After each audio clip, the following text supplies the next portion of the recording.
Good afternoon and welcome to the Midday Mull for Friday, the 11th of December.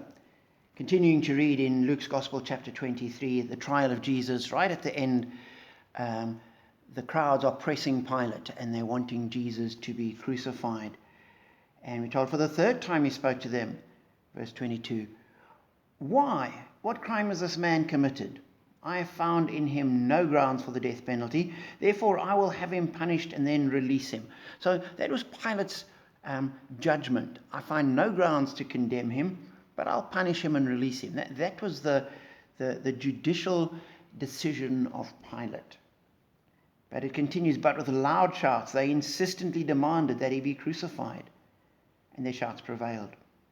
So Pilate decided to grant their demand.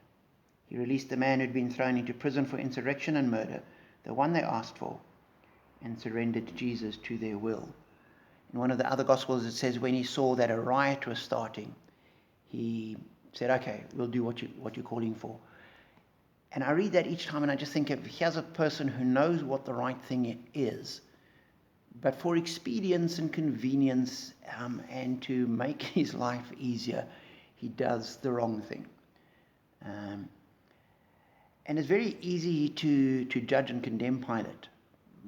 But if I step back and look at my own life, there's so often that I find myself in the same kind of position where on the back of my mind, I know what I ought to do, but it's uncomfortable, it's going to be costly, it's going to take a long time. It's much easier to do something else. And so we just do the other thing. And for me, that's a real challenge to not give in to expedience, to be faithful, and to recognize that it's times like that where Jesus called to take up our cross and follow him.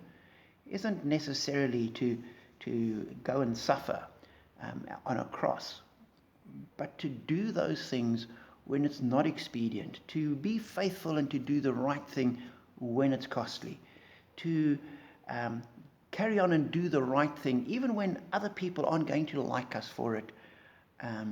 We still do it. And to me, that is a challenge. So as you face life, recognize that when curveballs are thrown to you and all these temptation comes and that the challenges that we face, that is part of life. We face them. People through the ages have faced them. And we need to model ourselves on Jesus. When he faced those situations, he remained faithful. So my prayer is that you will be strengthened to be faithful and to walk that extra mile when necessary, so that we will do the right thing and not the expedient thing. Be strengthened and be blessed.